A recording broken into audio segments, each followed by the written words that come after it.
ஸ்ரீமதி ராமானுஜாய நமः. சச்சிதானந்தரூபாய கிருஷ்ணாய க்ளிஷ்டகாரிணே நமோ வேதாந்த வேத்யாய குரவே புத்தி சாட்சிணே. நாள்தோறும் பகவத்கீதையில் இப்போ நம்ம பார்த்துட்டு இருக்கிறது 12வது அத்தியாயம். இதில் 13வது ஸ்லோகத்துலேருந்தே பகவான் தன்னுடைய பக்தர் தனக்கு எவ்வளோ பிரியமானவனும் அந்த பக்தர்களுக்கு இருக்கக்கூடிய நற்குணங்களையும் சொல்லிட்டு வராரு. இது வரைக்கும் நம்ம என்ன மாதிரி அப்படி குணங்கள்லாம் பார்த்துட்டு வந்தோம் அப்படின்னா, எல்லா ஜீவராசிகள் இடத்துலையும் நட்பு காமிக்கிறது, பகமை இல்லாமல் கருணை காமிக்கிறது, மமக்காரம் இல்லாமல் அகங்காரம் இல்லாமல், அது மட்டும் இல்லாமல் பார்த்தீங்க அப்படின்னா எல்லா மனசு புத்தி எல்லாத்தையும் பகவான்கிட்ட அர்ப்பணிச்சிருக்கக்கூடியணும். அதே போல் மனதை நல்லா அடக்கியவங்களாக இருக்கணும், எப்போதும் ஆத்ம சிந்தனையில் இருக்கணும், திருப்தி இருக்கணும். அதே போல் ஹர்ஷாமர்ஷ பய உத்வேக, இன்பம் துன்பம் பயம் உத்வேகம் இது எல்லாமே இதுலேருந்து விடுதலை அடைந்தவர்களாக இருக்கணும்.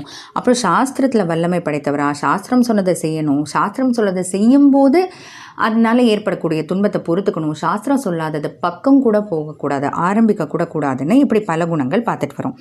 அந்த வரிசையில் இப்போது நம்ம பார்க்க போகிறது 17வது ஸ்லோகம். இதில் என்னென்ன குணங்கள்லாம் சொல்கிறாருன்னு பார்க்கலாம்.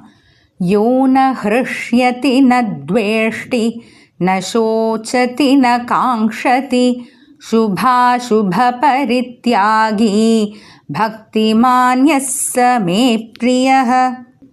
இதில் எப்படி சொல்கிறாருன்னு பார்த்தீங்கன்னா, பக்திமான்யா மே பிரியஹ, இப்படிப்பட்ட இந்த பக்திமான் எனக்கு ரொம்ப பிரியமானவன். எப்படிப்பட்ட பக்திமான்? யஹ, யார் ஒருத்தர் ந ஹ்ருஷ்யதி மகிழ்ச்சி அடைவதில்லையோ, ந த்வேஷ்டி வெறுப்படைவதில்லையோ, ந சோச்சதி வருந்துவதே இல்லையோ, ந காங்க்ஷதி எதிர்பார்ப்பு விருப்பமே இல்லாமல் இருக்காங்களோ, சுப அசுப பரித்யாகி புண்ணிய பாவச் செயல்கள் செய்கிறதெல்லாம் விட்டுட்டாங்களோ அப்படின்ட்டு பகவான் இப்படிலாம் வரிசைப்படுத்தி சொல்லி இப்படிப்பட்ட ஒரு பக்திமான் எனக்கு ரொம்ப பிரியமானவன்னு சொல்கிறார்.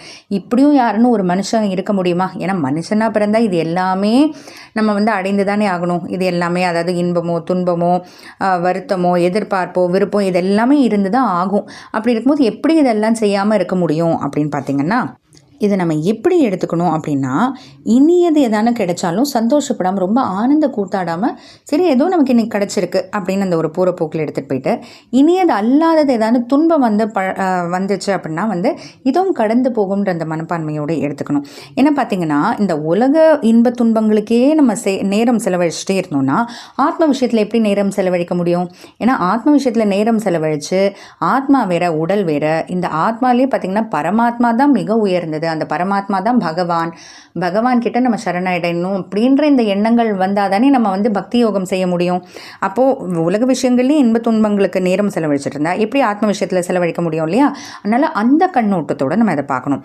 அது மட்டும் இல்லாமல் புண்ணிய பாவச் செயல்கள் விட்டுட்டாங்களோ அப்படின்ட்டு. அப்போ எப்படி எந்த ஒரு செயலுமே ஒன்றும் புண்ணிய செயல் இல்லை பாவச் செயல்னு பிரிக்கப்பட்டு தானே இருக்கும்.